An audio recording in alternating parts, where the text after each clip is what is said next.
Yes sir, good morning. I hope माहौल जम रहा है आपके एंड पे। एंड सर आपके एंड पे रिवीजन हो रहा है। एंड सर आपने जहां तक हमने पढ़ा है वहां तक आपके एंड पे रिवाइज किया है।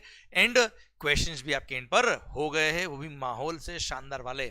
आओ बच्चों, अब हम बात करते हैं इसके रिगार्डिंग। सर हमारा अगला टॉपिक, अगला चैप्टर टाइम ऑफ सप्लाई के regarding. Sir section number 12, section number 13, ये दोनों डिफाइन करते हैं टाइम ऑफ सप्लाई क्या होगा। यस मालिक। सर सेक्शन नंबर 12 है time of supply for goods के लिए, और सेक्शन नंबर 13 है time of supply for services के लिए। सर आपने और हमने सप्लाई की डेफिनेशन पढ़ी हुई है। सप्लाई में हमने पढ़ा हुआ है क्या सर? सप्लाई होगा व्हेन सप्लाईज आर मेड और agreed to be made. When supplies are made और अग्रीड टू बी मेड, मतलब अगर आपने सप्लाई कर दिया वो तो सप्लाई है ही है, सप्लाई करने के लिए एग्री कर दिया तो भी सप्लाई होगा, और सप्लाई अगर है तो लग जाएंगे क्या? जीएसटी। क्लियर बच्चों? आइए बच्चों बात करते हैं हम क्या, सप्लाईज मेड और अग्री टू मेड। मतलब अगर आपको एडवांस रिसीव हुआ है तो भी मान लेंगे सप्लाई के लिए आपने एग्री कर लिया, और एग्री के लिए मतलब सप्लाई हो गया और जीएसटी लगेगा। पर गुड्स हो या सर्विसेज हो, दोनों के लिए बोल दिया क्या सर? अगर एडवांस भी रिसीव हो गया तो भी सप्लाई के लिए आपने एग्री कर लिया, मतलब सप्लाई हो गया, सप्लाई हो गया तो जीएसटी लग गया, लेवी हो गया।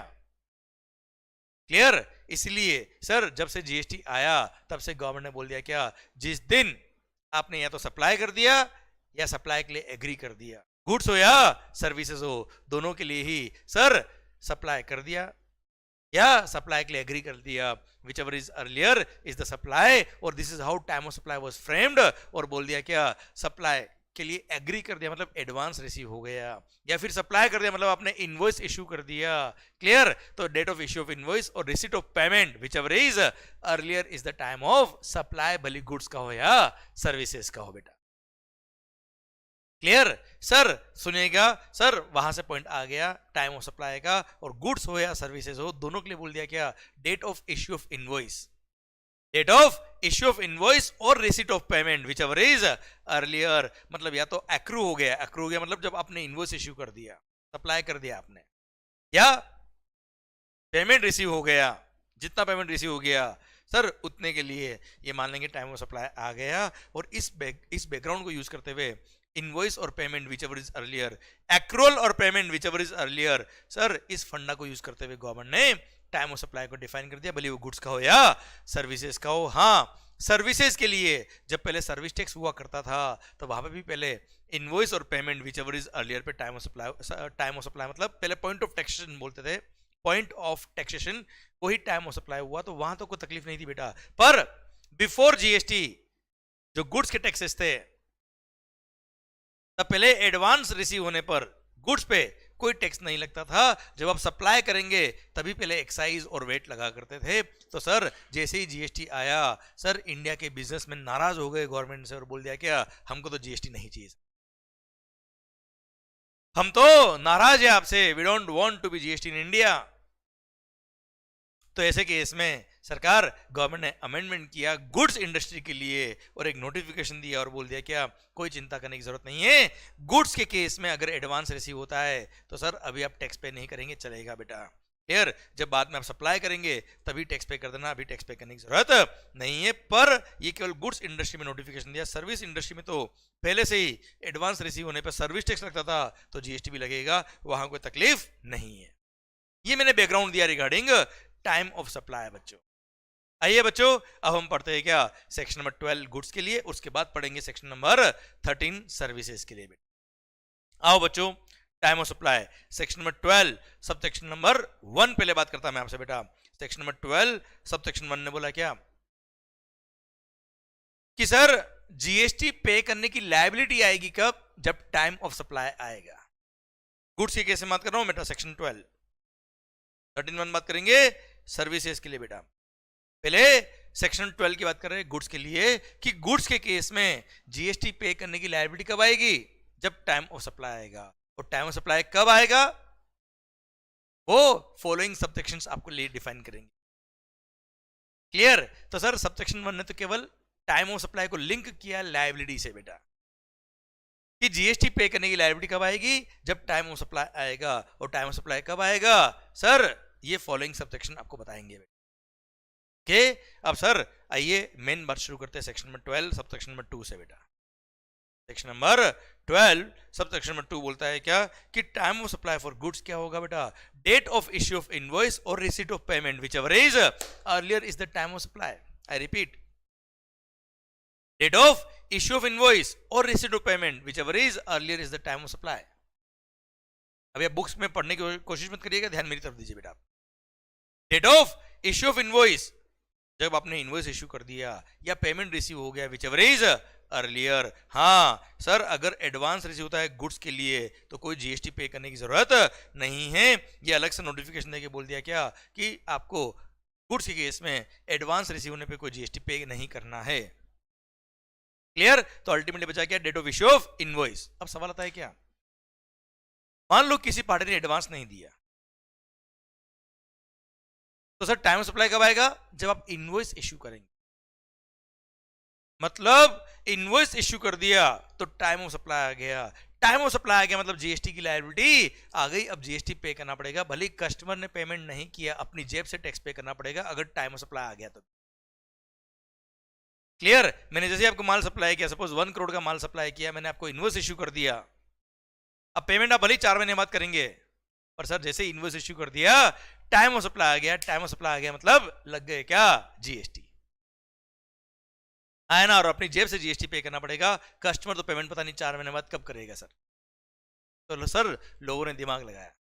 देश कौन सा बेटा अपना, इंडिया। लोग भी कैसे आपको बताया बेटा, आपने आपको देखा होगा बेटा अपने कांच में सर लोग इतने होशियार, लोगों ने दिमाग लगाया। टाइम ऑफ सप्लाई कब आता है भाई, date of issue of invoice. Invoice issue करेंगे तो टाइम ऑफ सप्लाई आएगा ना। ओके, एक काम करने का, इनवॉइस इश्यू करने का ही नहीं। इनवॉइस कब इश्यू करने का, जब पैसा आएगा तभी इनवॉइस इश्यू करेंगे। क्लियर? तो सर इसे क्या होगा, अपनी जेब से अपने को टैक्स पे करना ही नहीं पड़ेगा। तो सर लोगों ने दिमाग लगाया है, पीपल आर इंडियन। तो गवर्नमेंट ने क्या बोला, भाई साहब हम भी चुन चुन के पहुंचे हैं, हम भी इंडियन गवर्नमेंट है, झुकेगा नहीं। और वहां बोल दिया क्या कि भाई साहब अगर आपने इनवॉइस टाइम पे इश्यू नहीं किया, लेट इश्यू किया, तो सर जब इनवॉइस इश्यू हो जाना चाहिए था एज पर सेक्शन नंबर 31, वही डेट हम टाइम ऑफ सप्लाई मान लेंगे बेटा। मतलब अगर आपने इनवॉइस टाइमली इश्यू कर दिया तो date of issue of invoice is the time of supply. और अगर इनवॉइस टाइमली इश्यू नहीं किया तो as per section number 31 invoice कब इश्यू हो जाना चाहिए था, that is the date which will be the time of supply. अब आप कहेंगे क्या, इनवॉइस इश्यू हो जाना चाहिए था, ये कहां लिखा है कि कितने टाइम में बिल इश्यू हो जाना चाहिए था, वो सेक्शन नंबर 31 में लिखा है। और सर वो भी मैं आपको यहीं पे साथ में बता देता हूं बेटा। सरकार इनवॉइस कब इश्यू होना चाहिए, सेक्शन नंबर 31 याद रखा मैंने, time limit for issue of invoice. तो हम गुड्स की बात करें, हम सर्विस की बात नहीं करें। सर्विसेज में 30 दिन का वक्त मिलता है, गुड्स में तो कोई 30 दिन का वक्त नहीं मिलता है। गुड्स में क्या है, माल बाहर निकल रहा है, बिना बिल के माल बाहर नहीं निकल सकता बच्चे। इसलिए whenever transaction involves movement of the goods, whenever transaction involves movement of the goods, तो जब आपने गुड्स रिमूव किया उस दिन या उससे पहले पहले आपको इनवॉइस इश्यू करना पड़ेगा। कोई 30 दिन का वक्त या नहीं मिलता है, तो गुड्स है भाई। तो अगर आपने at the time of removal invoice issue कर दिया तो इनवॉइस का डेट ही टाइम ऑफ सप्लाई हो जाएगा। पर अगर आपने इनवॉइस उस टाइम पे इश्यू नहीं किया तो सर जब रिमूव किया वही दिन टाइम ऑफ सप्लाई हो जाएगा। क्लियर? हाँ, अगर आपने सर मान लो सरकार आपको गुड्स डिलीवर करना था, मतलब फर्स्ट पॉइंट हो गया क्या, eight the time of removal invoice issue करना था जहां पे supply involves movement of the goods, और जहां पे supply does not involve movement of the goods, जैसे कोई मशीन अटैच करी हुई कहीं पे सर, फिक्स करी हुई है, मशीन का मूवमेंट नहीं हो रहा है, मैंने आपको मशीन दिखाई, पसंद आई कल से आपकी, तो when the goods were made available to the customer, जब गुड्स को उसकी गुड्स की इफेक्टिव डिलीवरी मैंने दे दी बेटा, एक तरह से आपका गुड्स वो हो गया, उस दिन या उससे पहले मेरे को इनवॉइस इश्यू करना पड़ेगा क्योंकि मूवमेंट इन्वॉल्व नहीं हो रहा है। तो फर्स्ट केस जहां पर movement of the goods involve है वहां ऑन और before removal of the goods invoice issue करना पड़ेगा, और जहां पे मूवमेंट इन्वॉल्व नहीं है वहां पर when the goods were made available to the customer, या उसको जब इफेक्टिव डिलीवरी कर दी गुड्स की, दैट डेट मेरे को इनवॉइस इश्यू करना पड़ेगा। क्लियर? अब टाइमली बिल इशू कर दिया तो इनवॉइस और payment whichever is earlier, नहीं तो जब इनवॉइस इशू हो जाना चाहिए था वो, या payment whichever is earlier is the time of supply. हाँ, टाइम ऑफ सप्लाई तो आ गया, पर एडवांस रिसीव होने पे टैक्स पे करने की जरूरत नहीं होती गुड्स के केस में बेटा।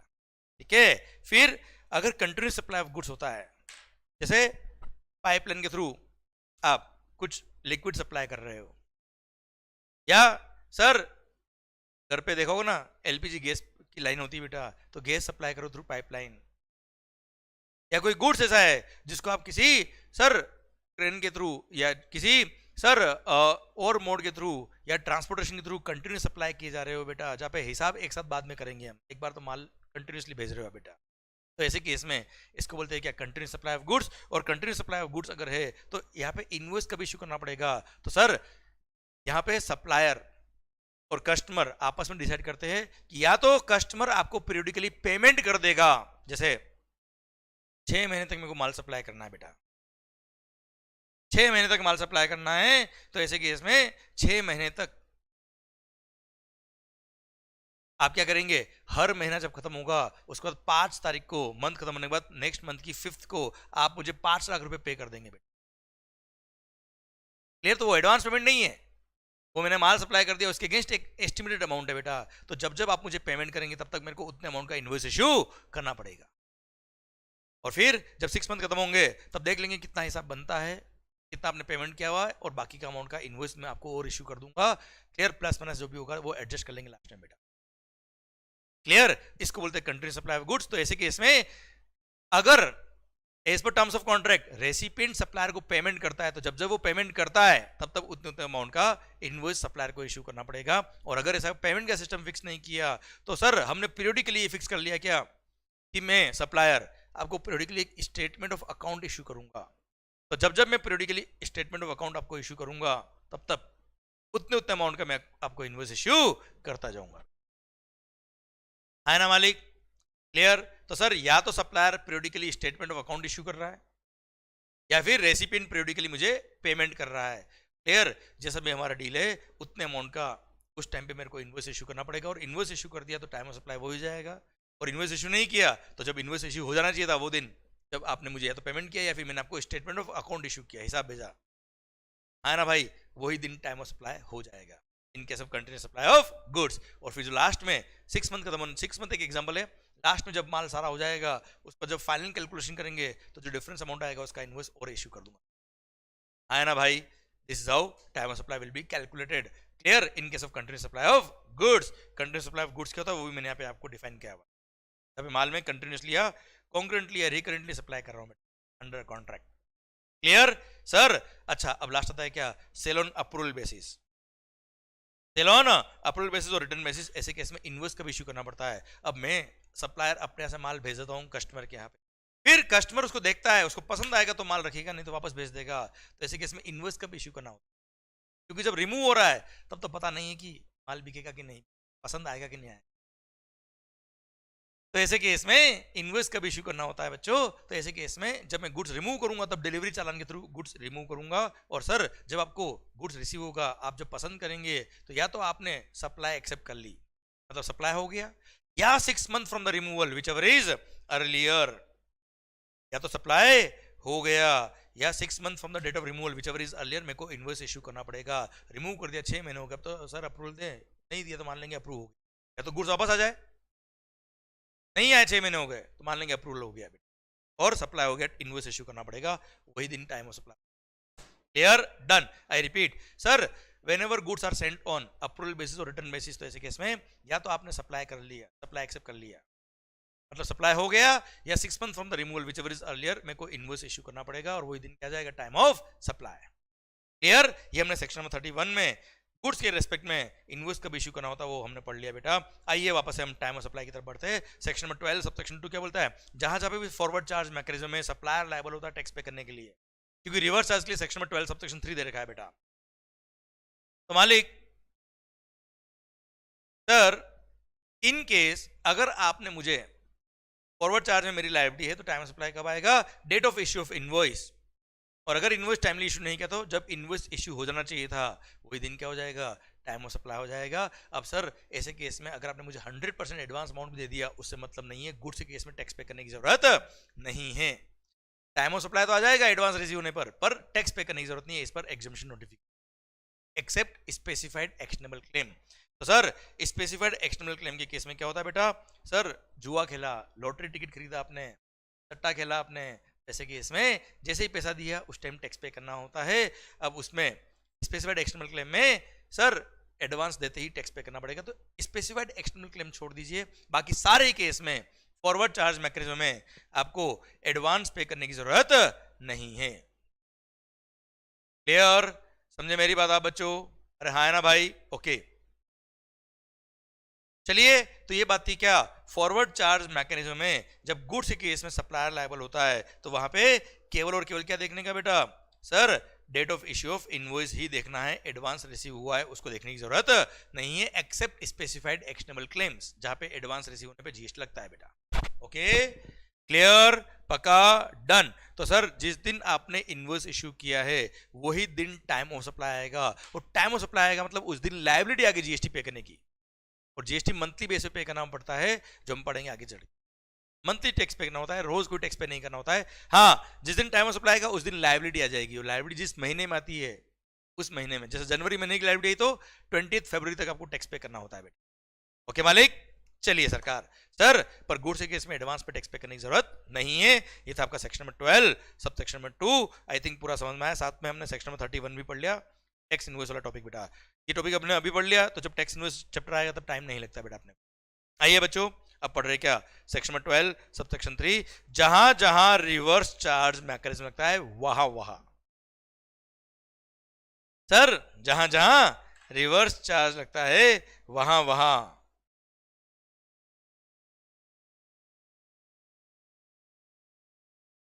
अच्छा एक बात भावेश भाई, सिंपल समझिए बेटा, पेमेंट कस्टमर कर रहा है या नहीं कर रहा, मैं तो कह रहा हूं पेमेंट बैड डेब्ट कर दिया, मैं कह रहा हूं जैसे ही बिल दिया उसी टाइम 100% पे कर दिया, या फिर उसने पेमेंट बहुत पहले एडवांस दे दिया, देखने का ही नहीं बेटा गुड्स केस में। इनवॉइस इश्यू किया ना, टाइम ऑफ सप्लाई आ गया बेटा, कंफ्यूज हो ही मत पेमेंट को लेके बेटा। ओके क्लियर, चलिए सरकार। सर अब आती है क्या, इन केस जहां जहां रिवर्स चार्ज मैकेनिज्म लगता है वहां वहां रेसिपिएंट लायबल होता है, और रेसिपिएंट अगर लायबल होता है तो वहां पर टाइम ऑफ सप्लाई रेसिपिएंट के एंगल से देखेंगे बेटा। जैसे मैं सप्लायर हूं, आप रेसिपिएंट है बेटा, आपने गुड्स रिसीव किया, रिवर्स चार्ज में आपकी लायबिलिटी है, तो नाउ आपके एंगल से देखना है कि टाइम ऑफ सप्लाई कब आएगा, तो वहां पे सर ये 3 इवेंट देखने के, गुड्स के केस में बात कर रहा हूं मैं आपसे बेटा मालिक। फर्स्ट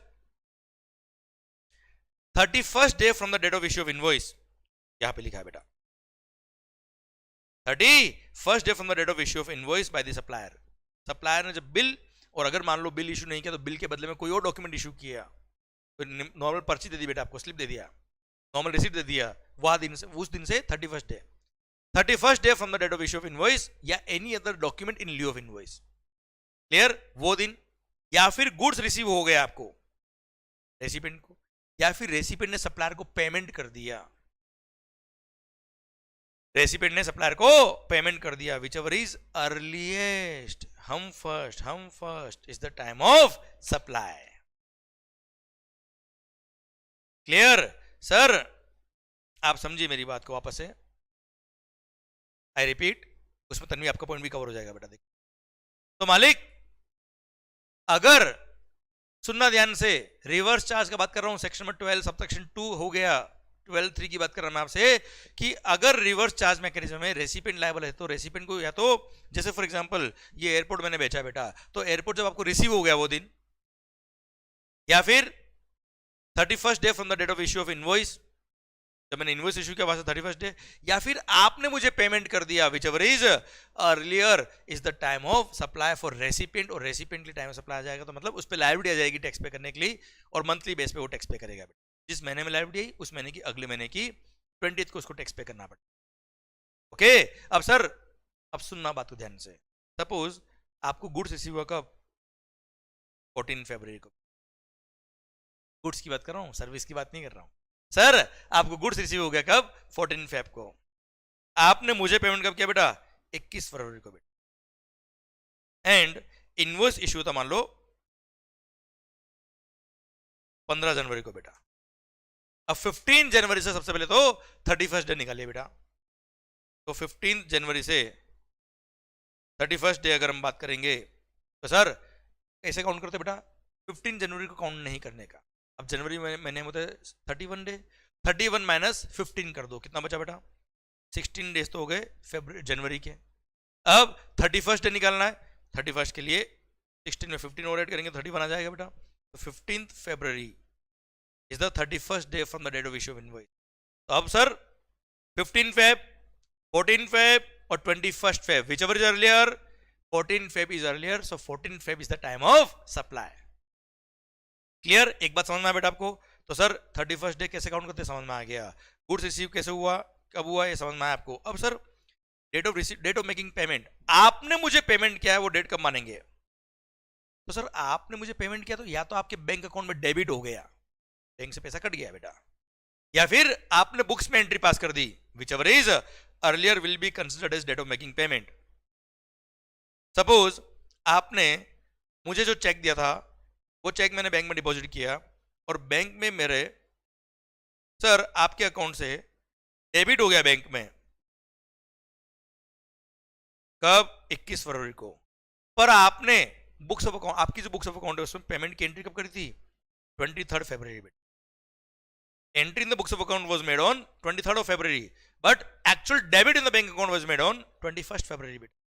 तो सर इन दोनों में से whichever is earlier, 21 February. So 21st February will be considered as date of making payment. अब date of making payment आ गया 21 फरवरी। क्लियर? 14 फरवरी को गुड्स रिसीव हो गया and 15 February is the 31st day from the date of issue of invoice, whichever is earlier, 14 Feb is earlier, so 14 Feb Valentine Day जो होता है बेटा वही दिन आपका time of supply. Clear? Reverse charge mechanism में जब रेसिपिएंट लायबल होता है बेटा, है ना भाई? क्लियर? डन। मैं वापस से सेक्शन नंबर 12 सबसेक्शन 3 रिपीट करता हूं बेटा। अच्छा आप सुनना सर, वापस से रिपीट करता हूं। जहां जहां रिवर्स चार्ज मैकेनिज्म लगता है वहां वहां रेसिपिएंट लायबल होता है, और जहां जहां रेसिपिएंट लायबल होगा वहां वहां टाइम ऑफ सप्लाई कब होगा? जब रेसिपिएंट को गुड्स रिसीव हो गया, या रेसिपिएंट ने सप्लायर को पेमेंट कर दिया, या फिर 31st day from the date of issue of invoice, whichever is earlier is the time of supply for recipient. उस दिन लायबिलिटी आएगी रेसिपिएंट को टैक्स पे करने के लिए, एंड सर उस दिन आप पे लायबिलिटी आएगी तो आप टैक्स पे करेंगे, है ना भाई? क्लियर? डन। एक बात तो ये बेटा सर, अब सुनना, अब मान लो आपने जो मुझे पेमेंट किया था वो क्या था? 21 फरवरी को तो आपके बैंक से डेबिट हुआ, entry in the books of account was 23rd February, तो डेट ऑफ मेकिंग पेमेंट क्या हो गया बेटा? 21 फरवरी बेटा। अब आपको गुड्स रिसीव कब हुए थे? केस नंबर 2 बना देता हूं, 15 मार्च को सर। 15 मार्च को गुड्स रिसीव हुआ। अच्छा, इनवॉइस मैंने कब इश्यू किया था बेटा आपको? चलिए यहां पे केस नंबर 2 लिखता हूं। मैंने आपको इनवॉइस इश्यू किया था 10 फरवरी को।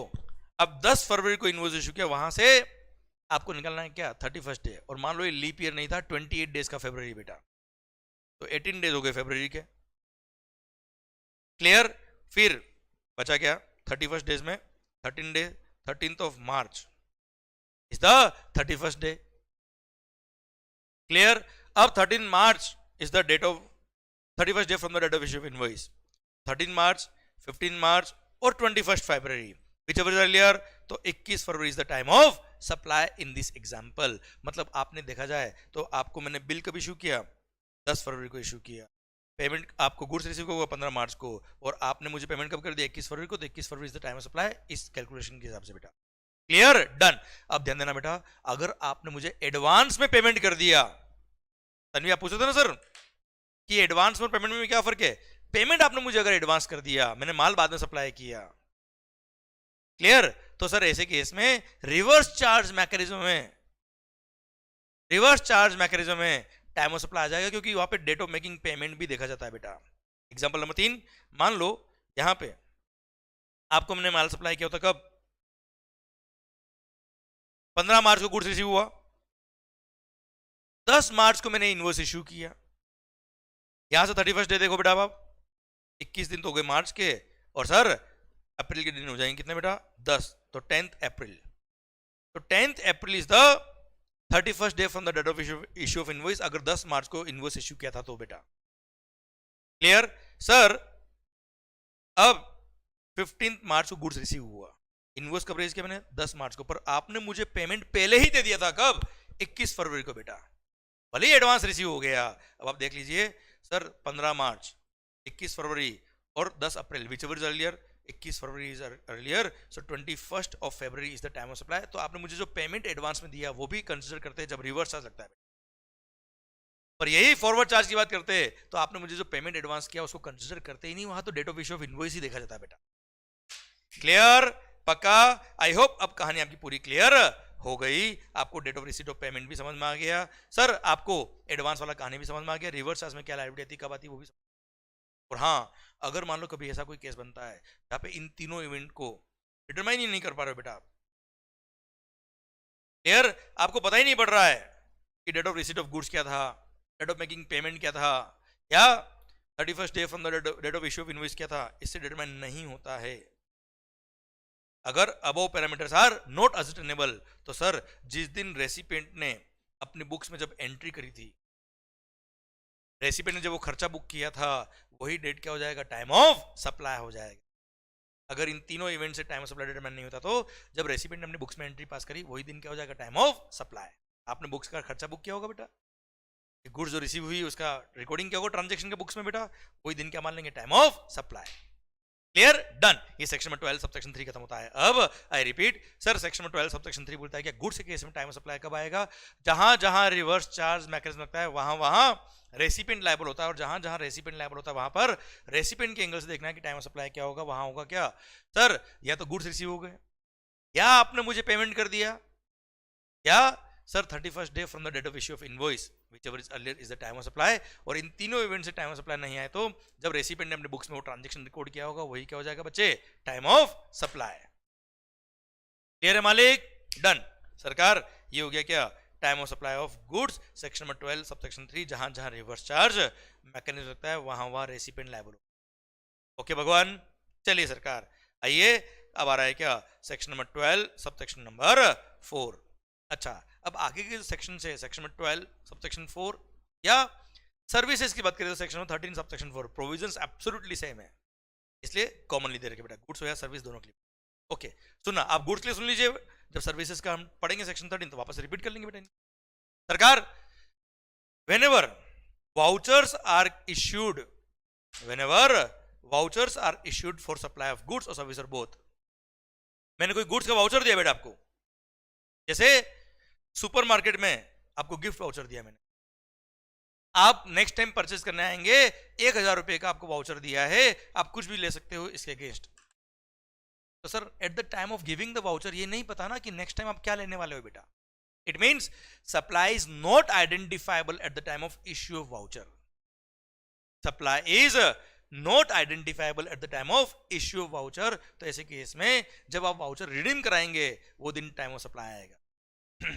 जब आप वाउचर रिडीम कराएंगे, date of redemption of the voucher is the time of supply, date of redemption of the voucher is the time of supply. पर sir if supply is identifiable at the time of issue voucher, जैसे gold jewellery का आपको voucher दिया तो पता है इस voucher के अगेंस्ट गोल्ड ज्वेलरी ही मिलने वाली है, आप नेक्स्ट टाइम आएंगे 1000 रुपए का आपका गोल्ड ज्वेलरी जो आप लेंगे वो फ्री मिल जाएगी बेटा। सर 1000 के अगेंस्ट गोल्ड ज्वेलरी ही मिलने वाला है, तो supply is identifiable at the time of issue voucher. तो ऐसे केस में जब वाउचर इश्यू किया वही दिन टाइम ऑफ सप्लाई हो गया, रिडम्पशन कब किया उसे मतलब नहीं है। I repeat sir, in case of supply of vouchers exchangeable against goods or services if supply is identifiable at the time of issue voucher, पता है कि इस वाउचर के अगेंस्ट यही मिलने वाला है, जैसे कि इसमें date of issue of voucher itself is the time of supply, और अगर ये नहीं पता कि इसके अगेंस्ट क्या मिलने वाला है तो date of redemption of the voucher is the time of supply. Clear? Done. Sir आइए section number 12 subsection number 5। Sir बहुत इजी पॉइंट है सर अब ये, sir residual provision. Very good Bhavesh, good. मालिक सर रेसिडुअल प्रोविजन बोलता है क्या, अगर आपका टाइम ऑफ सप्लाई डिटरमाइन नहीं हो रहा है यूजिंग सब सेक्शन 2, 3 और 4, तो रेसिडुअल प्रोविजन बोलता है क्या, सर कोई बात नहीं, जिसका कोई नहीं उसके हम। बोलता है क्या, अगर रिटर्न फाइल करने की रिक्वायरमेंट थी तो तो due date of filing the return is the time of supply.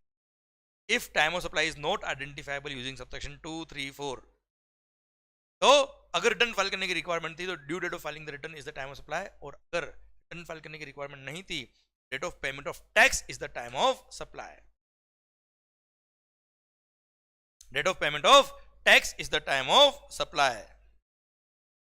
सरकार मतलब अगर जीएसटी में रजिस्टर्ड था पर्सन बेटा, रिटर्न फाइल करने की रिक्वायरमेंट होगी, तो जिस पीरियड में उसने सप्लाई किया उस पीरियड में रिटर्न फाइल करने की रिक्वायरमेंट थी, वो due date of filing return is the time of supply. और अगर मान लो सप्लाई रजिस्टर्ड ही नहीं, बिल्कुल चोर आदमी बेटा, पर लायबिलिटी थी जीएसटी की बेटा उसको, तो ऐसे केस में sir date of payment of tax is the time of supply. जब वो पेमेंट उससे रिकवरी करेंगे, हम टैक्स का पेमेंट रिकवर करेंगे गवर्नमेंट, उस दिन टाइम ऑफ सप्लाई मान लेंगे। Okay done. तो सर ये था residual provision section number 12 subsection number 5।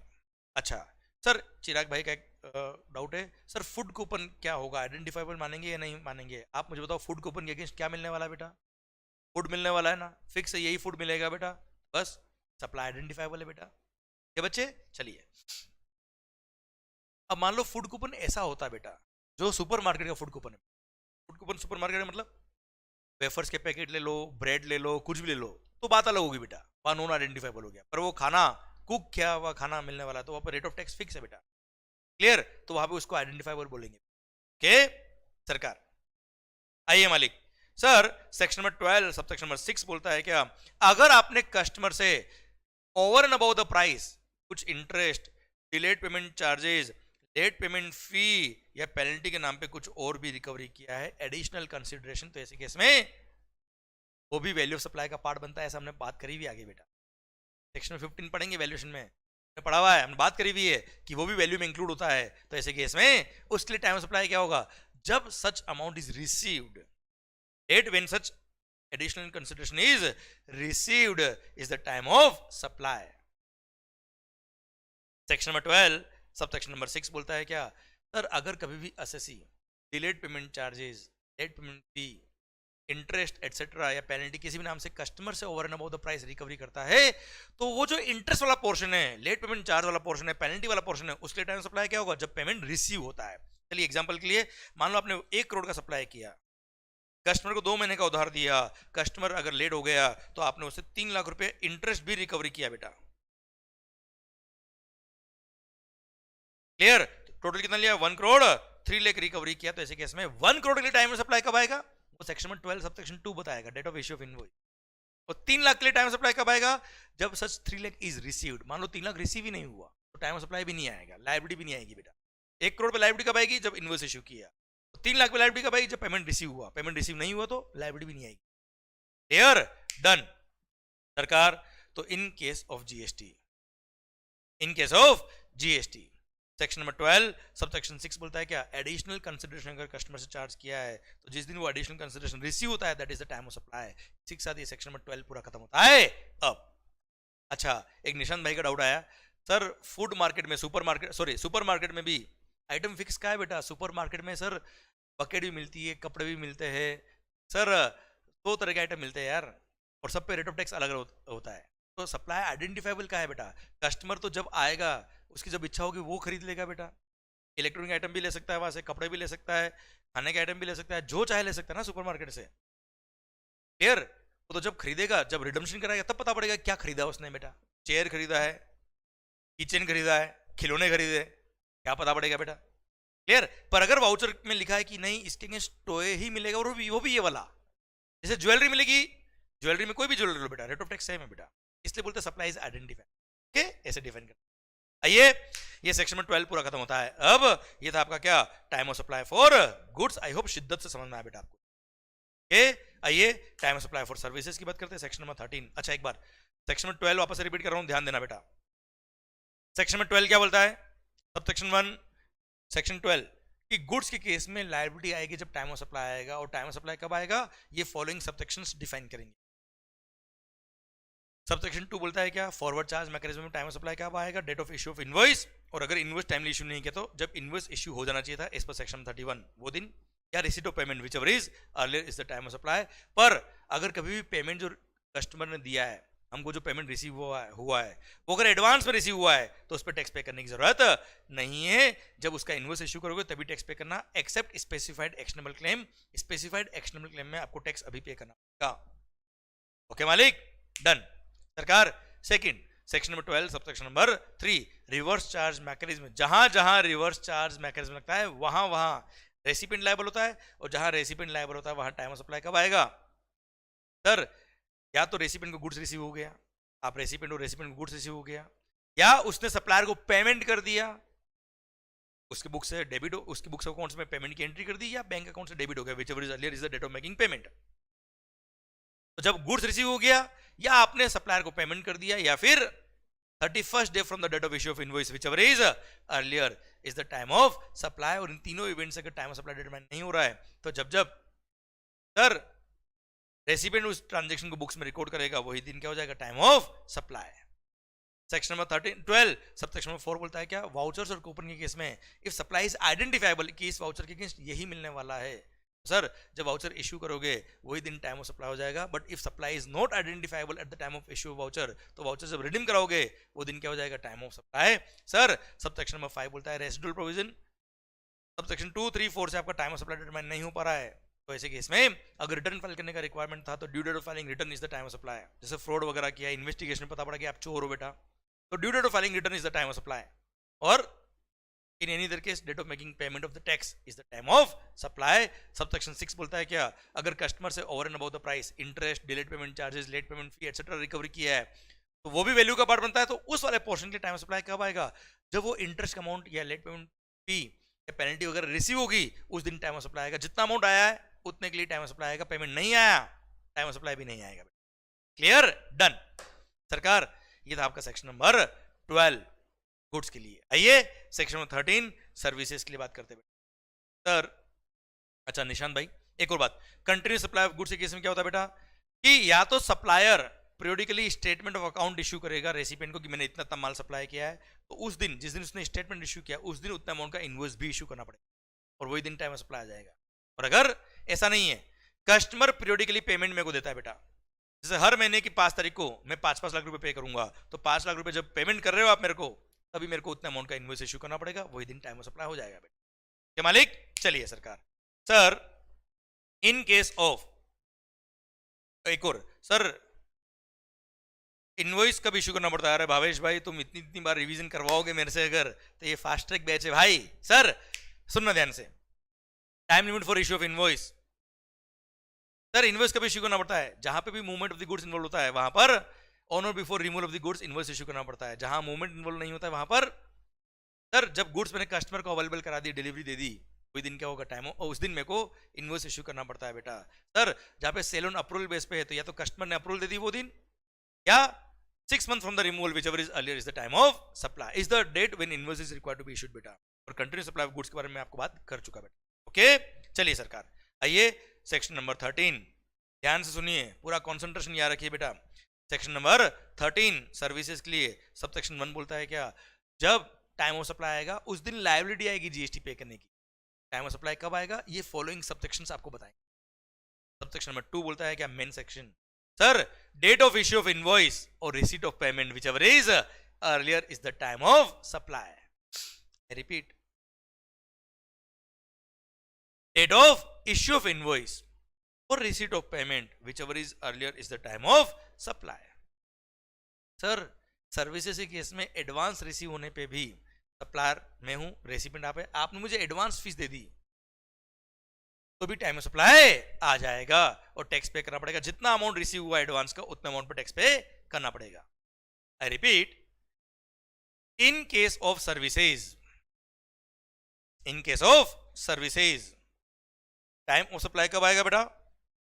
Date of issue of invoice और रेसिपिएंट को एडवांस पेमेंट रिसीव हो गया है whichever is earlier is the time of supply.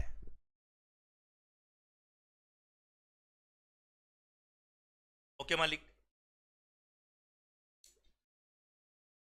वापस से बोलता बेटा मैं, या तो सप्लायर ने इनवॉइस इश्यू कर दिया है, तो सप्लायर ने क्या इश्यू कर दिया? इनवॉइस, या फिर उसको पेमेंट रिसीव हो गया whichever is earlier is the time of supply. Payment receive हो गया कब बोलेंगे बेटा?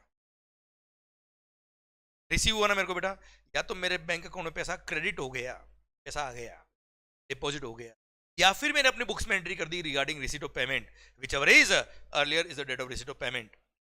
पेमेंट रिसीव कब मानेंगे बेटा? या तो बुक्स ऑफ अकाउंट में एंट्री कर दी या बैंक अकाउंट में क्रेडिट हो गया whichever is earlier is the date of receipt of payment. ये तो ठीक है sir. Date of issue of invoice और receipt of payment whichever is earlier is the time of supply. पर अगर इनवॉइस टाइम पे issue नहीं किया, मान लो कस्टमर ने पेमेंट दिया ही नहीं बेटा, मैंने वो लेट देने वाला है, तो मैंने क्या सोचा, इनवॉइस इश्यू करने का ही नहीं। अगर उसने मेरे को इनवॉइस इश्यू नहीं किया तो ऐसे केस में जिस दिन मैंने सर्विसेज प्रोवाइड करी थी, जिस दिन मैंने सर्विसेज प्रोवाइड करी थी, जब सर्विसेज कंप्लीट हुई थी, that date is the time of supply. मतलब सुनना ध्यान से, date of issue of invoice और receipt of payment whichever is earlier is the time of supply. अगर आपने इनवॉइस टाइमली इश्यू कर दिया था तो, और अगर इनवॉइस टाइमली इश्यू नहीं किया तो date of completion of service, date of provision of service और receipt of payment whichever is earlier is the time of supply. है ना भाई? अगर इनवॉइस टाइमली इश्यू नहीं किया। ओके, अब पॉइंट आता है क्या सरकार, what is the time limit to issue the invoice? Again वही सेक्शन नंबर 31 ने डिफाइन किया कि सर्विसेज के लिए टाइम ऑफ सप्लाई, सर्विसेज के लिए इनवॉइस कब इश्यू करना पड़ता है। क्लियर? मैं आपको एक एग्जांपल देता हूं और इसके थ्रू समझाता हूं बच्चों। सबसे पहली बात तो ये कि इन केस ऑफ सर्विसेज 30 दिन का वक्त मिलता है। जिस दिन आपने सर्विसेज प्रोवाइड करी, जिस दिन आपने सर्विसेज कंप्लीट करी, वहां से 30 डेज का टाइम मिलता है टू इश्यू द इनवॉइस।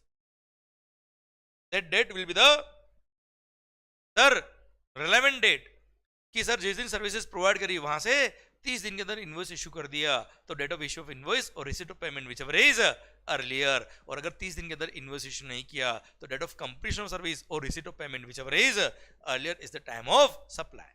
एक एग्जांपल तो मस्त वाला, मजा आएगा बेटा आपको। सर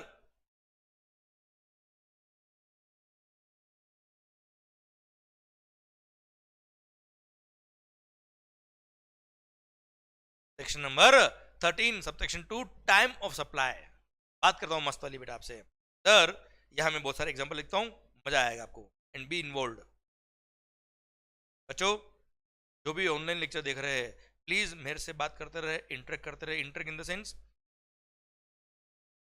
कोई चीज में बोल रहा हूं तो यस आपको रेस्पॉन्ड करना है बेटा। क्या मालिक? चलिए चलिए, मतलब चलना कहीं नहीं, बोल रहा हूं मैं, सुनना है।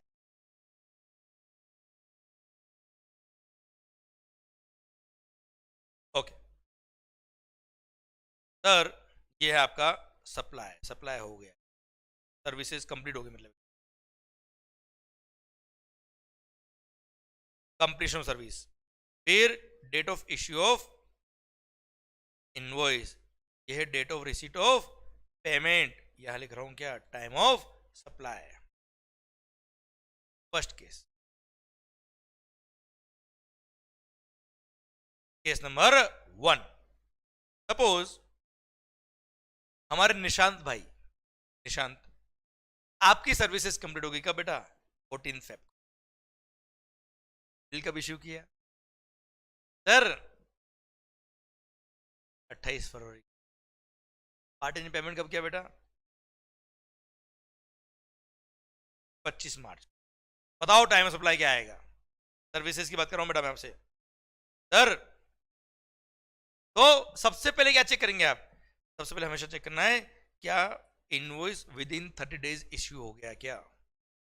अगर जिस दिन आपने सप्लाई किया, जिस दिन सर्विसेज कंप्लीट हुई, उसके 30 दिन के अंदर अगर आपने इनवॉइस इश्यू कर दिया तो इनवॉइस और payment whichever is earlier, sir supply से 30 दिन के अंदर इनवॉइस इश्यू हो गया, यस। तो सर ऐसे केस में इनवॉइस और payment whichever is earlier, obviously 28 of February is the time of supply. Sir case number 2, suppose Bhavesh भाई आपकी भी सर्विसेज कंप्लीट हो गई बेटा 3 ऑफ फेब को।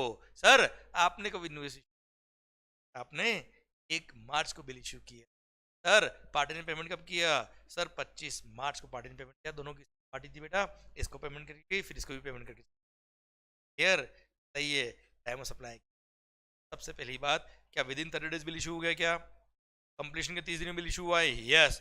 तो इनवॉइस और payment whichever is earlier 1 March is the time of supply. Case number 3, sir suppose Devendra भाई की सर्विसेज भी कंप्लीट कर बेटा 14 फेब, पर तेरी दीवानगी में ऐसे हुए दीवान, ना रहा होश ना रहा चैन, बिल इश्यू करना ही भूल गया। 31 मार्च को याद आया कि भाई साहब बिल इश्यू करना था। आया ना भाई? सर 31 मार्च को इसने बिल इश्यू किया, पर पार्टी ने पेमेंट 25 मार्च को कर दिया था। बताइए टाइम ऑफ सप्लाई क्या आएगा? सबसे पहले क्या चेक करना है, क्या इनवॉइस 30 दिन में इश्यू हुआ है, क्या कंप्लीशन के 30 दिन में बिल इश्यू हुआ है? Answer is no. तो ऐसे केस में सर अब टाइम सप्लाई कैसे निकालेंगे? Date of completion of service और receipt of payment, whichever is earlier is the time of supply. So 14th Feb will be the time of supply बेटा, 25 मार्च नहीं। Sir पहले क्या check करना है, क्या 30 दिन में बिल इशू हुआ है? Answer is no. तो कंप्लीशन और payment whichever is earlier. Completion कब था बेटा? 14 फरवरी को था। 14 Feb will be the time of supply. 14 Feb और 25 March whichever is earlier 14 Feb। Yes, example बहुत शानदार है मेरे बेटा।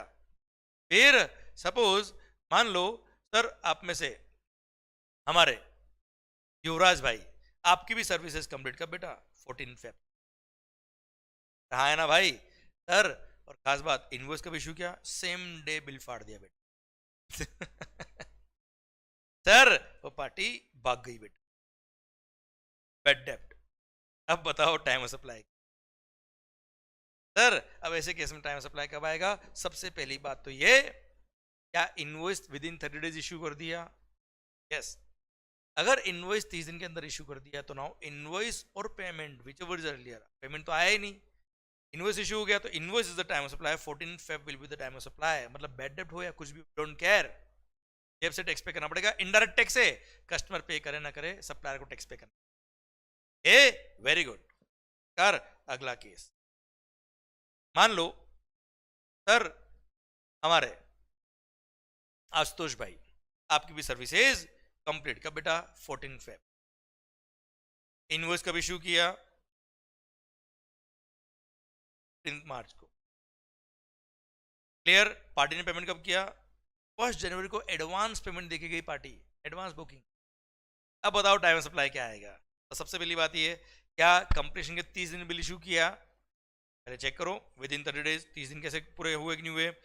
14 Feb से 30 दिन काउंट करने हैं, तो 14 Feb को काउंट नहीं करने का। फरवरी मान लो 28 डेज के था बेटा, तो 30 दिन काउंट करने, 14 डेज तो हो गए फरवरी के बेटा। फिर मार्च के 16 डेज, तो 16 फरवरी को 30 दिन एक्सपायर हो रहे हैं क्या? 16 मार्च को 30 दिन एक्सपायर हो रहे हैं क्या? 16 मार्च है, उससे पहले पहले बिल इशू हुआ है क्या? Answer is yes.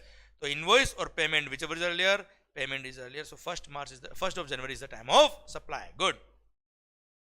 Last case, suppose हमारे दीपक भैया, दीपक जी आपकी सर्विसेज भी कंप्लीट कब बेटा? 14 Feb को। क्लियर? इनवॉइस कब इशू किया?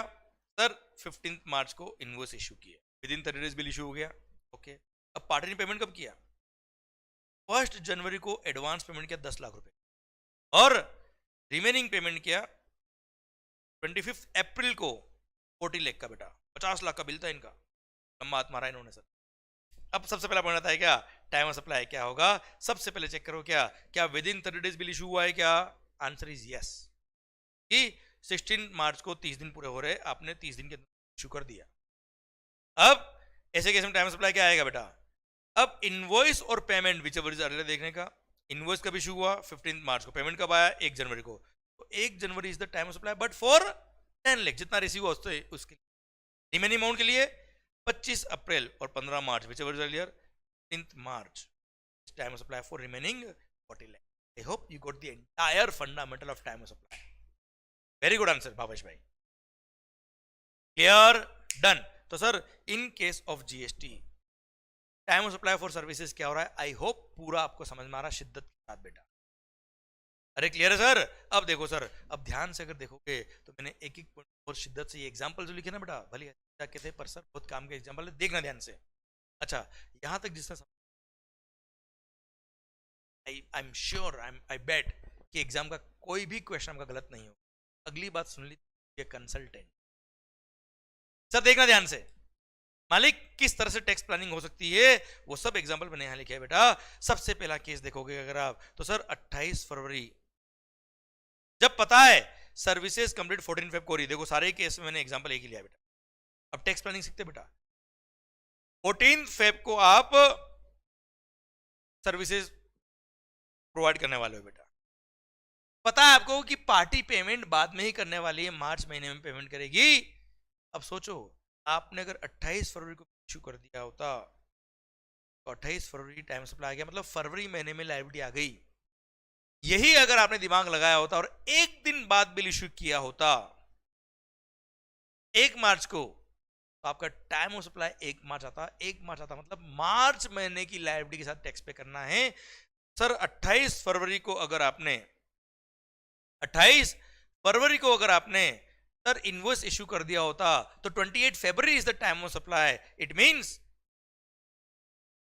फरवरी महीने का जीएसटी का लायबिलिटी कब पे करना होता है? 20 मार्च को। तो 20 मार्च या उससे पहले पहले टैक्स पे करना पड़ेगा। यही अगर आपने एक दिन का प्लानिंग किया होता, सोचा होता, अच्छी कंसल्टेंसी ली होती, अच्छे एडवाइस दिया होता, तो 1 मार्च आपका टाइम ऑफ सप्लाई होता। मतलब मार्च महीने में आपकी जीएसटी की लायबिलिटी आएगी। 20 अप्रैल या उससे पहले पहले आपको जीएसटी पे करना होता। 1 महीने का वर्किंग कैपिटल मैनेजमेंट होगा। यही बिल 28 फरवरी को इश्यू होता तो 20 मार्च या उससे पहले पहले जीएसटी पे करना होता। अभी 20 अप्रैल या उससे पहले पहले जीएसटी पे करना है। This is how you can do the tax planning. ये इवेजन नहीं है, प्लानिंग है। ये वर्किंग कैपिटल मैनेजमेंट, इस तरह से हम एडवाइजरी इशू करते हैं। I hope you are getting the point. पर वो 30 दिन का इंतजार करते करते कि लेट मत हो जाना। अगर वर्किंग कैपिटल मैनेजमेंट करते करते अगर आपकी प्लानिंग ऐसी होगी कि 30 दिन निकल गए उसके बाद बिल इशू कर रहे हो भाई साहब, तो लग गए लायबिलिटी रेट्रोस्पेक्टिव आ रही बेटा। इसमें देखिए liability date of completion of service से आ रही है, रेट्रोस्पेक्टिव लायबिलिटी आ जाएगी बच्चे। है ना क्लियर? ये ध्यान रखने का। अच्छा जब भी एडवांस रिसीव होता है तो वहां तो कोई प्लानिंग की बात ही नहीं आती। जितना पेमेंट एडवांस रिसीव हो गया है उस पर टैक्स अभी पे करना। क्लियर? आई होप मजा आया बेटा आपको। क्लियर? और जहां पे एडवांस कम रिसीव हुआ तो जितना रिसीव हुआ उतने पे टैक्स पे करने का, बाकी का date of issue of invoice के हिसाब से देखने का। I hope you got the entire fundamental. Example बहुत शानदार है बेटा। ओके अपनी नोटबुक में जरूर कॉपी करना, बहुत काम का बेटा। सारे पॉइंट इसमें कवर होते हैं बेटा। ओके चलिए मैं कह रहा हूं आपसे कि ये हमारा जो एक्सपीरियंस इतने सालों का उसको यूज करिए अपनी पढ़ाई। ये तो कोचिंग फायदेमंद होगी बेटा आपके लिए, वरना क्यों रहेगी बेटा। आओ मालिक। सर एक और बात बताता हूं मैं। सर एडवांस जो रिसीव होता है सर्विसेज के केस में, advance payment received if it is up to only rupees 1000,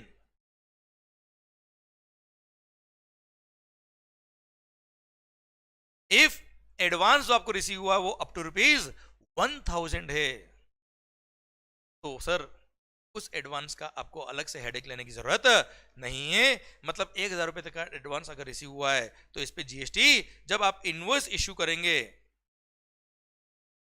तभी टैक्स पे कर देना, अभी अलग से पे करने की जरूरत नहीं है। सपोज आपका टेलीफोन का बिल था 420 रुपए का बेटा, 419 का सर, 419 का। आप बोलते नहीं मेरा तो फेवरेट फिगर है 420 रुपए, मैं तो 420 पे करूंगा। तो आपने एक तरह से ₹1 क्या कर दिया, एडवांस पे कर दिया। अब एडवांस अगर ₹1 पे किया तो उस पर अलग से अभी हेडेक लेने की जरूरत नहीं है। जो सर्विस सप्लायर है उसको बोल दिया क्या, जब तू नेक्स्ट मंथ का बिल इशू करेगा तभी टैक्स पे कर देना, इस ₹1 पे अलग से टैक्स पे करने की जरूरत नहीं है अगर एडवांस का amount is up to ₹1000। Clear मालिक? ओके चलिए सरकार। तो sir in case of services date of issue of invoice और receipt of payment whichever is earlier, और अगर टाइमली बिल इशू नहीं किया था ऐसे केस में कंप्लीशन ऑफ सर्विस और receipt of payment whichever is earlier is the time of supply, और एडवांस का अमाउंट इज अप टू ₹1000, तो हेडेक लेने की जरूरत नहीं है। जब आप इनवॉइस इशू करेंगे तभी टैक्स पे कर देना अगर एडवांस का amount is up to ₹1000 per transaction बेटा। और हाँ अगर मान लो date of issue of invoice, date of completion of service और रिसीट ऑफ पेमेंट ये कुछ भी असर्टेनेबल अगर नहीं है, if above events are not ascertainable, ऐसे केस में जब रेसिपिएंट ने अपने बुक्स में वो ट्रांजैक्शन रिकॉर्ड किया होगा, खर्चा बुक किया होगा, तभी सप्लायर के लिए टाइम ऑफ सप्लाई आ जाएगा। सपोज किसी सोसाइटी में मैंने वाटर टैंक क्लीनिंग की सर्विसेज दी, पानी का टैंक क्लीनिंग की सर्विस दी, पर मैंने अपनी बुक्स में वो ट्रांजैक्शन रिकॉर्ड ही नहीं किया, सप्लायर ने अपनी बुक्स में रिकॉर्ड ही नहीं किया ट्रांजैक्शन, तो date of issue of invoice नहीं पता, date of completion of service नहीं पता, डेट ऑफ पेमेंट नहीं पता, क्योंकि पेमेंट जो था वो कैश में रिसीव हुआ। क्लियर? तो ऐसे केस में जब उस रेसिपेंट, वो सोसाइटी ने अपनी बुक्स में ट्रांजेक्शन रिकॉर्ड किया, वही टाइम ऑफ सप्लाई सप्लायर के लिए मान लेंगे। मान लो गवर्नमेंट को पकड़ में आ गई सप्लायर की, सप्लायर ने चोरी करी। कैसे? रेसिपेंट की बुक्स चेक कर रहे थे, उसमें देखा कि इसने पेमेंट किया हुआ है, सप्लायर की बुक्स में ट्रांजेक्शन ही नहीं है। तो ऐसे केस में जब रेसिपेंट ने वो ट्रांजेक्शन रिकॉर्ड किया बुक्स में, वही दिन में क्या मान लेंगे? Time of supply. क्लियर है मालिक? डन। सरकार, ये था आपका section number 13, sub section number 2। अब सर सर्विसेज के केस में इनवॉइस कब इश्यू करना पड़ता है? मैं आपको बता चुका हूं क्या? First point, with in 30 days bill issue करना पड़ेगा। पर insurance companies, banking companies, financial institution including NBFC को 45 डेज का टाइम दिया है टू इश्यू। तो ये जो मैंने एग्जांपल आपको पढ़ाया बेटा 30 दिन के हिसाब से, यही अगर क्वेश्चन बैंकिंग कंपनी का आ जाएगा, फाइनेंशियल इंस्टीट्यूशन का आ जाएगा, एनबीएफसी का आ जाएगा, तो ऐसे केस में ये हो जाएगा क्या? 45 डेज बेटा। ओके, चलिए सरकार। सेकंड, सर अगर मान लो कोई सर्विस का कॉन्ट्रैक्ट पहले ही टर्मिनेट हो गया, before completion of the service, तो जिस दिन कॉन्ट्रैक्ट तोड़ा है आपने, उस दिन उतने अमाउंट का आपको इनवॉइस इश्यू करना पड़ेगा जितने की आपने सर्विस सप्लाई कर दी बेटा। वहां 30 दिन का वक्त नहीं मिलता। Clear? Sir at the time when supply ceases, उस दिन ही आपको इनवॉइस इश्यू करना पड़ेगा। अच्छा, अब आता है क्या? Continuous supply of service. पहली बात तो कंटिन्यूस सप्लाई सर्विस होता क्या है? मतलब अगर कोई भी सर्विसेज आप कंटिन्यूसली या कॉन्करेंटली प्रोवाइड कर रहे हो for a continuous period exceeding 3 months, उसको बोलते हैं क्या? Continuous supply. अब ऐसे केस में इनवॉइस कब इश्यू करना होता है? तो यहाँ पे ध्यान रखना 30 दिन का वक्त नहीं मिलता। यहाँ 3 अलग अलग इवेंट है बेटा। फर्स्ट, अगर पेमेंट का ड्यू डेट फिक्स है, जैसे टेलीफोन बिल के केस में पेमेंट का ड्यू डेट फिक्स होता है बेटा पोस्टपेड कनेक्शन में, तो जब सप्लायर होता है ना बेटा, सर ड्यू डेट का पेमेंट फिक्स है, तो ड्यू डेट या उससे पहले पहले इनवॉइस इश्यू करना पड़ेगा सप्लायर। क्लियर? अब सर ध्यान देना बेटा, इनवॉइस अगर टाइमली इश्यू कर दिया तो इनवॉइस और पेमेंट विजिबल कर दिया नहीं, तो जब इनवॉइस इश्यू हो जाना चाहिए था, मतलब जब ड्यू डेट आ रही है उस दिन ही उससे पहले पेमेंट करना पड़ेगा, उस दिन पहले टाइम ऑफ सप्लाई जाएगा बेटा। क्लियर? सेकंड, अगर ड्यू डेट फिक्स नहीं है पर कोई इवेंट फिक्स है जिसके होने पर रेसिपिएंट पे लायबिलिटी आएगी for making payment to the supplier. जैसे बिल्डिंग का कंस्ट्रक्शन कर रहे हो, बिल्डर आपसे टाइम टू टाइम पेमेंट मंगाता है बेटा कि स्लैब नंबर 1 कंप्लीट हो गया तो इतना पेमेंट करना है, स्लैब नंबर 2 कंप्लीट हो गया तो इतना पेमेंट करना है। तो जब जब पेमेंट ड्यू हो रहा है, जब जब वो इवेंट फिक्स हो रहा है जिसके होने पर रेसिपिएंट पे लायबिलिटी आएगी for making payment to the supplier, तो जब जब वो इवेंट होगा मान लेंगे उतने अमाउंट की सर्विस क्या होगी? कंप्लीट। तो उस दिन या उससे पहले आपको इनवॉइस इश्यू करना पड़ेगा, वहां 30 दिन का वक्त नहीं। लास्ट, ना कोई ड्यू डेट फिक्स है कंटिन्यूस सप्लाई सर्विस में, और नहीं कोई ऐसा इवेंट फिक्स है जब रेसिपिएंट की लायबिलिटी आएगी पेमेंट करने की बेटा, ऐसा कुछ फिक्स नहीं है। तो जब जब रेसिपिएंट सप्लायर को पेमेंट करेगा तब तब उतने उतने अमाउंट का सर टाइम ऑफ सप्लाई आ जाएगा और उतने अमाउंट पर इनवॉइस इश्यू करना पड़ेगा। क्लियर? डन। तो सर ये था क्या? कंटिन्यूस सप्लाई सर्विस के लिए। अब आ रहा है क्या सर एक और लास्ट एक्सेप्शन, कि इंश्योरेंस कंपनी, बैंकिंग कंपनी या फाइनेंशियल इंस्टीट्यूशन या टेलीकॉम कंपनी या और कोई नोटिफाइड सर्विस सप्लायर अगर होगा तो बोल दिया क्या, अगर आप अपने ही डिस्टिंक्ट पर्सन को, जिसका पैन नंबर सेम है, अपने ही ब्रांच को, अपने ही डिस्टिंक्ट पर्सन को सर्विस दे रहे हो, वहां चाहो तो आप क्वार्टरली भी एक सिंगल इनवॉइस इश्यू कर सकते हो before the end of the quarter. ऐसे केस में इनवॉइस में बी इशूड ऑन और before recording the transaction in the books of account, या फिर before the expiry of the quarter in which such supply was made. मतलब या तो invoice का भी इशू कर सकते हो या तो जब ट्रांजेक्शन बुक्स ऑफ अकाउंट में रिकॉर्ड करो तब। क्लियर? वो रिकॉर्ड नहीं किया तो जब क्वार्टर खत्म होगा तब, उससे क्वार्टर खत्म होने से पहले पहले विचएवर इज अर्लियर आपको इनवॉइस इशू करना पड़ेगा। तो sir telecom companies, banking companies, financial institution including NBFC और इंश्योरेंस कंपनी को क्या, अगर आप अपने ही डिस्टिंक्ट पर्सन को सर्विस दे रहे हो तो ऐसे केस में आप चाहे तो सर इनवॉइस कभी इशू कर सकते हो, कोई 30 दिन का टाइम नहीं है यहाँ पे, जिस क्वार्टर में सर्विस दी है वो क्वार्टर खत्म होने से पहले, या बुक्स में अगर ट्रांजेक्शन रिकॉर्ड किया तो उस दिन, विचएवर इज अर्लियर आपको इनवॉइस इशू करना पड़ेगा। ये खास बात नहीं। अब सुनना, ये सारे क्या है? Time limit to issue the invoice. अब इन्होंने टाइमली बिल इशू कर दिया तो date of issue of invoice और receipt of payment whichever earlier is. Timely bill issue नहीं किया तो जब वो सर्विसेज कंप्लीट हुई थी वो दिन, या पेमेंट रिसीव हुआ वो, whichever is earlier is of supply. ये section number 13 sub section number 2 खत्म होता है। अब बड़ा ही सुंदर सेक्शन। आइए, रिवर्स चार्ज मैकेनिज्म। जहां जहां रिवर्स चार्ज मैकेनिज्म लगता है वहां वहां रेसिपिएंट पे लायबिलिटी आएगी टाइम ऑफ सप्लाई की बेटा। रेसिपिएंट के एंगल से देखना है टाइम ऑफ सप्लाई क्या आएगा, रेसिपिएंट लायबल होगा टैक्स पे करने के लिए, तो रेसिपिएंट को के लिए 13(3) क्या बोलता है देखना ध्यान। अच्छा, गुड्स के केस में क्या था बेटा? या तो आपको गुड्स रिसीव हो गया, या आपने सप्लायर को पेमेंट कर दिया, या 31st day from the date of issue of invoice whichever is earlier. पर सर्विसेज में थोड़ा चेंज है बेटा, सर्विसेज में बोल दिया क्या सर, या तो सर्विस रेसिपिएंट ने सप्लायर को पेमेंट कर दिया, डेट ऑफ मेकिंग पेमेंट, या फिर 61st day from the date of issue of invoice supplier ने बिल इशू किया या any other document in lieu of invoice, कोई पर्ची इशू कर दी, कोई कच्चा बिल इशू कर दिया, कोई रिसीट इशू कर दी, वहां से 61st डे, या आपने सप्लायर को पेमेंट कर दिया तो रेसिपिएंट के एंगल से टाइम सप्लाई कब आएगा, जिस दिन उसने पेमेंट कर दिया वो दिन, या 61st day from the date of issue of invoice whichever is earlier is the time of supply. Clear, done. यहां दो ही चीज देखने का बेटा।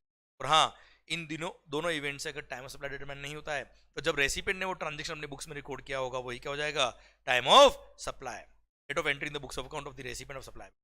अगर इन दोनों इवेंट से टाइम ऑफ सप्लाई डिटरमाइन नहीं हो रहा तो क्लियर, डन। ये दो इवेंट देखने का बेटा। और हाँ, अगर मान लो service supplier out of India है, सर्विस रेसिपिएंट इंडिया में है, इंपोर्ट ऑफ सर्विस का केस है, तो रिवर्स चार्ज मैकेनिज्म में रेसिपिएंट लायबल होता है, और दोनों ही पार्टी एसोसिएटेड एंटरप्राइज है बेटा। होने मालिक एसोसिएटेड एंटरप्राइजेस है, तो दोनों प्लानिंग करके टैक्स को रेफर कर सकती, इसलिए वहां बोल दिया क्या, वहां पे हम 61st डे का इंतजार नहीं करेंगे, जिस दिन आपने ट्रांजैक्शन बुक्स में रिकॉर्ड कर दिया वो दिन, या जिस दिन रेसिपिएंट ने सप्लायर को पेमेंट कर दिया वो दिन, is earlier is the time of supply. वहां 61st डे देखने की जरूरत नहीं है। या तो entry in the books of account of the recipient कि मैंने सर्विसेज रिसीव कर ली है, इतना खर्चा बुक किया है, या फिर date of making payment, actual payment कर दिया सप्लायर को, whichever is earlier is the time of supply, जब दोनों पार्टी कौन है, एसोसिएटेड एंटरप्राइज है और रेसिपिएंट एंटिटी इंडिया की एंटिटी है जिसने सर्विसेज इंपोर्ट करी आउट ऑफ इंडिया वाली एंटिटी से। तो क्लियर मालिक, डन।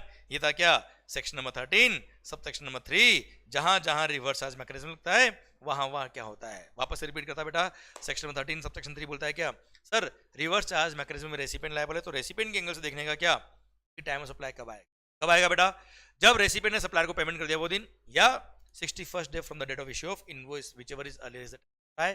दोनों इवेंट्स अगर टाइम सप्लाई नहीं आ रहा तो जब बुक्स ऑफ अकाउंट्स में वो एंट्री पास करी वो टाइम सप्लाई, और अगर दोनों पार्टी एसोसिएटेड एंटरप्राइज है और आउट ऑफ इंडिया वाली एंटिटी ने इंडियन एंटिटी को सर्विसेज दी है, तो इंपोर्ट ऑफ सर्विस के केस में रेसिपिएंट लायबल है, तो वहां पर 61st डे का इंतजार नहीं करेंगे, वहां बुक्स ऑफ अकाउंट्स में एंट्री पास कर दी रिगार्डिंग सर्विसेज या actual making payment to the supplier whichever is earlier is the time of supply. Clear, done. ये सेक्शन 13(3) खत्म होता है। अब reverse charge mechanism for services. अच्छा, अब 13(4) वाउचर्स, सर्विसेज का वाउचर दिया, जैसे रेस्टोरेंट का वाउचर मिला बेटा आपको, सर पिज्जा, डोमिनोज पिज्जा का वाउचर मिला, वहां क्या मिलेगा, खाना ही मिलेगा ना बेटा। सर ऐसे एग्जांपल मत दो, भूख लग रही है, आपको लग रही, मेरे को भी भूख लग रही, तो डोमिनोज पिज्जा का अगर आपको वाउचर मिला है मालिक, जैसे केस में जिस दिन सर वाउचर इशू किया वही क्या हो जाएगा, टाइम ऑफ सप्लाई, क्योंकि सप्लाई आइडेंटिफाइबल है। If supply is identifiable at the time of issue voucher, तो date of issue voucher itself is the time of supply. Same जो सेक्शन नंबर 12 में पढ़ा वही 13 में प्रोविजन सारे। And if supply is not identifiable at the time of issue voucher, जैसे MakeMyTrip dot com का आपको वाउचर मिला, मेकमाईट्रिप.com से आप एयर टिकट भी बुक कर सकते हो, बस टिकट भी बुक कर सकते हो, ट्रेन का टिकट भी बुक कर सकते हो, होटल भी बुक कर सकते हो, सर बहुत सारी सर्विसेज वो प्रोवाइड करता है। अब आपको ये डिफाइन नहीं किया कि आप इसके अगेंस्ट क्या ले सकते हो, आपकी जो इच्छा हो वो सर्विस ले सकते हो बेटा। तो supply is not identifiable at the time of issue voucher, जब वाउचर रिडीम कराओगे वही क्या हो जाएगा, टाइम ऑफ सप्लाई। क्लियर, पर सप्लाई आइडेंटिफाई होती है कि इस वाउचर के अगेंस्ट यही मिलने वाला है, तो जब वाउचर इश्यू किया वही क्या हो जाएगा, टाइम ऑफ सप्लाई, भली बाद में रिडीम कराओ या ना। Clear, residual provision section number 13 subsection 5 same. अगर सबसेक्शन 2, 3, 4 से आपका टाइम ऑफ सप्लाई नहीं आ रहा है, सबसेक्शन 5 बोलता है क्या, अगर मालिक अगर रिटर्न फाइल करने की रिक्वायरमेंट है तो due date of filing return is the time of supply, और अगर रिटर्न फाइल करने की रिक्वायरमेंट नहीं है तो date of making payment of tax to the government is the time of supply. Clear सरकार, डन। और सर 13(6) बोलता है क्या, अगर कस्टमर से over and about the price आपने interest, delayed payment charges etcetera recover किया है, तो वो इंटरेस्ट वाला पोर्शन, डिलेड पेमेंट चार्जेस वाला पोर्शन जो है उसके लिए टाइम ऑफ सप्लाई कब आएगा, जब वो डिलेड पेमेंट चार्ज रिसीव होता है, रिसीव नहीं हुआ तो टाइम ऑफ सप्लाई भी नहीं है। क्लियर, अच्छा वही एग्जांपल लो, 1 करोड़ का ओरिजिनल इनवॉइस था, उसके लिए तो सेक्शन नंबर 13 सबसेक्शन 2 लगेगा, जब इनवॉइस इश्यू किया वही टाइम ऑफ सप्लाई। 3 लाख रुपए इंटरेस्ट रिसीव हुआ, इंटरेस्ट जब रिसीव हुआ तब इंटरेस्ट के लिए टाइम ऑफ सप्लाई आएगा बेटा, इंटरेस्ट रिसीव नहीं हुआ टाइम ऑफ सप्लाई भी नहीं है। Clear, done. इसी के साथ ये time of supply section number 13 भी पूरा खत्म होता है। अब ओके मालिक, पक्का, डन। एक बार वापस से सेक्शन 13 बोल रहा हूँ, ध्यान से सुनना बेटा। सेक्शन 13 सब सेक्शन 1 बोलता है क्या, टाइम ऑफ सप्लाई कब आएगा, sorry liability of making payment कब आएगा, जब टाइम ऑफ सप्लाई आएगा। टाइम ऑफ सप्लाई कब आएगा ये फॉलोइंग सब सेक्शन बताएंगे। सब सेक्शन 2 बोलता है क्या, date of issue of invoice और receipt of payment whichever is earlier is the time of supply. और अगर आपने टाइमली बिल इशू कर दिया, 30 दिन का टाइम है बेटा, तो इनवॉइस और payment whichever is earlier, नहीं तो date of completion of service, date of provision of service और receipt of payment whichever is earlier is the time of supply. इन दोनों इवेंट्स अगर टाइम ऑफ सप्लाई डिटरमाइन नहीं हो रहा है, तो जब रेसिपिएंट ने अपनी बुक्स में वो ट्रांजेक्शन रिकॉर्ड किया होगा वही क्या हो जाएगा, टाइम ऑफ सप्लाई। और अगर एडवांस का अमाउंट इज अप टू ₹1000 तो हेडेक लेने की जरूरत नहीं है, जब इनवॉइस इशू करोगे तभी टाइम ऑफ सप्लाई आ जाएगा। Clear sir. फिर था क्या, इनवॉइस कब इशू करना पड़ता है, within 30 days from the date of provision of service. Banking company, financial institution including NBFC और इंश्योरेंस कंपनी के केस में 45 डेज का टाइम है इनवॉइस इशू करने का। सर्विस कॉन्ट्रैक्ट पहले ही टर्मिनेट हो गया, बीच में आधी सर्विस दी तब, तो जब सर्विस का कॉन्ट्रैक्ट टर्मिनेट हुआ है उस दिन या उससे पहले आपको इनवॉइस इशू करना पड़ेगा उतना अमाउंट का जितना सर्विस दी है। कंटिन्यू सप्लाई सर्विस के केस में या तो due date of payment fix है तो उस दिन आपको इनवॉइस इशू करना पड़ेगा। पर कोई इवेंट फिक्स है, जब रेसिपिएंट पे लायबिलिटी फॉर मेकिंग पेमेंट, तो जब वो इवेंट होगा तब जितना अमाउंट ड्यू हो रहा है उतना अमाउंट के लिए सर्विस कंप्लीट हो गई, उस दिन ही आपको इनवॉइस इशू करना पड़ेगा। और इन एनी अदर केस जब जब रेसिपिएंट सप्लायर को पेमेंट करता तब आपको इनवॉइस इशू करना पड़ेगा। और insurance companies, banking companies, telecom companies वगैरह को बोल दिया क्या कि आप डिस्टिंक्ट पर्सन को अगर सर्विस दे रहे हो तो आप जब वो क्वार्टर खत्म होगा, जिस क्वार्टर में आपने सर्विस दी, क्वार्टर खत्म होने से पहले इनवॉइस इशू कर देना, या फिर अगर बुक्स में ट्रांजेक्शन रिकॉर्ड कर दिया तो वो विच एवर इज अर्लियर आप इनवॉइस इशू कर सकते हो। और इनवॉइस टाइमली इशू कर दिया तो इनवॉइस और payment whichever is earlier, नहीं तो कंप्लीशन और payment whichever is earlier is the time of supply. Sir reverse charge में 61st day from the date of issue of invoice या date of making payment to the supplier whichever is earlier, इन दोनों events अगर time of supply नहीं निकल रहा है तो ऐसे केस में जब रेसिपिएंट अपनी बुक्स में ट्रांजेक्शन रिकॉर्ड करता है वही क्या हो जाएगा, टाइम ऑफ सप्लाई। और अगर सप्लायर आउट ऑफ इंडिया है, रेसिपिएंट ऑफ सर्विस इंडिया में है, इंपोर्ट ऑफ सर्विस का केस है, दोनों पार्टी अगर एसोसिएटेड एंटरप्राइज है तो 61st डे का इंतजार नहीं होता, वहां पर date of issue, date of making payment to the supplier या date of entering the books of account whichever is earlier is the time of supply. आया ना मालिक, done. Section number 13 for voucher के case में supply, अगर supply is identifiable at the time of issue of voucher, date of issue of voucher itself is the time of supply. And if supply is not identifiable at the time of issue of voucher, तो जब voucher आप redeem कराओगे तभी time of supply आएगा। Clear sir. Residual provision बोलता है क्या, return file करने की रिक्वायरमेंट थी तो due date of filing return is the time of supply, नहीं तो जब सर टैक्स रिकवरी करेंगे उस टैक्स पेयर से वही दिन क्या हो जाएगा, time of supply, date of making payment of tax. And sir अगर आपने कस्टमर से over and about the price, interest, delayed payment charges, penalty etcetera recover किया है तो जिस दिन वो पेमेंट रिसीव होगा एडिशनल कंसिडरेशन वो दिन टाइम ऑफ सप्लाई होगा। Clear, done. सर ये पूरा सेक्शन नंबर 12 एंड 13 पूरा शिद्दत के साथ प्यार से। अब एक सर्कुलर दे रखा है आपके लिए बेटा, वो देखिए हम पढ़ते बेटा। Sir NHAI, national highways authority of India, ये क्या करता है बेटा, इनका हाइब्रिड एन्युटी मॉडल होता है बेटा। इसमें क्या होता है, आज जैसे NHAI ने आपको रोड बनाने का कॉन्ट्रैक्ट दिया, साथ में बोल दिया कि इसको मेंटेन भी आपको करना है। ये लगभग 15-17 साल के कॉन्ट्रैक्ट होते हैं बेटा, 15 से 17 साल के कॉन्ट्रैक्ट होते हैं बेटा यार। क्लियर। तो ऐसे केस में अब सर इसको बोलते हैं क्या, हाइब्रिड एन्युटी मॉडल। ये लॉन्ग टर्म कॉन्ट्रैक्ट होते हैं जिसके अंदर आपको रोड का कंस्ट्रक्शन भी करना है एंड आपको operation maintenance of the road भी करना है बेटा, जो लगभग 15-17 साल का कॉन्ट्रैक्ट होता है। अब ऐसे केस में it is a continuous supply of service बेटा।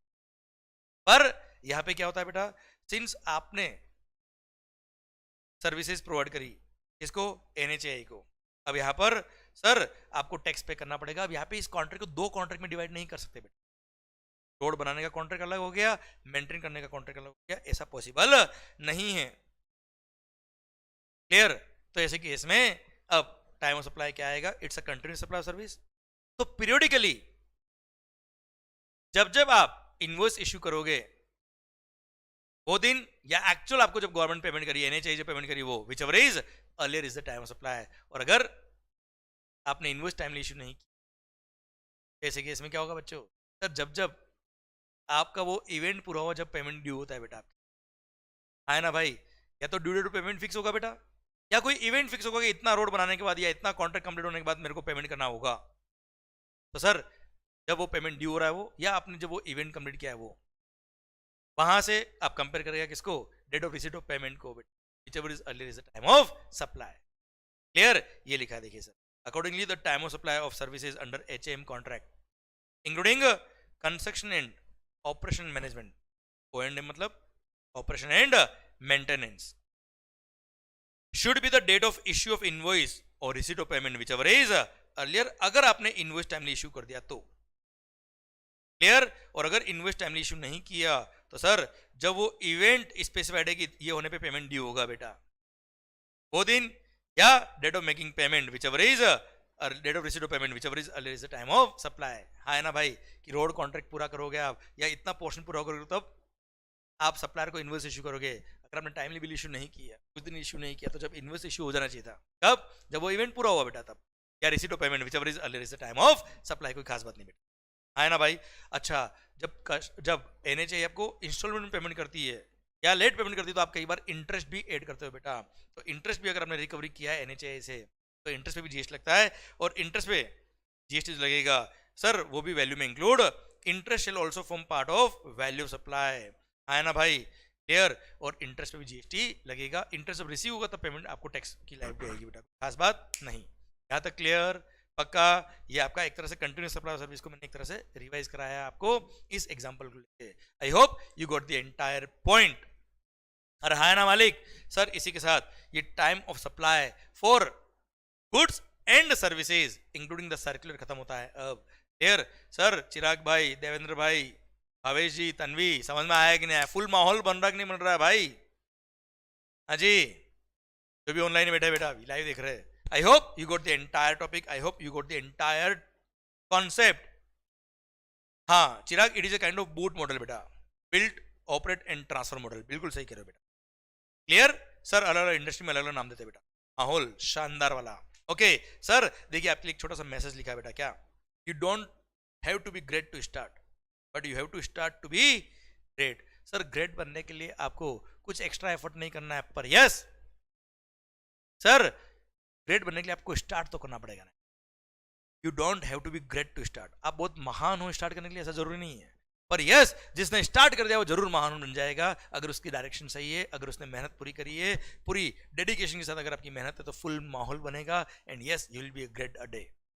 तो गाइज, माहौल जबरदस्त शानदार. Thank you so much sir. इस लेक्चर को यही स्टॉप करते हैं. एंड सर इसी के साथ ये टाइम ऑफ सप्लाई भी खत्म होता है अब. क्लियर. और हाँ बच्चों, सर इसके जो क्वेश्चन है उसका फाइल भी मैं आपके लिए अपलोड कर दूंगा गूगल ड्राइव पे. क्लियर. प्लीज इसके क्वेश्चंस भी आप देखिएगा, सो दैट आपका क्वेश्चनर भी पूरा साथ साथ कंप्लीट होता जाएगा चैप्टर बाय चैप्टर, एंड माहौल बनता जाएगा आपके एंड में. ओके डन सरकार. इसी के साथ भारत माता की जय. मिलते हैं नेक्स्ट लेक्चर के अंदर. Next lecture will be for value of supply. पहले इसके क्वेश्चंस आपको देखने हैं बेटा, उसके बाद. Okay done.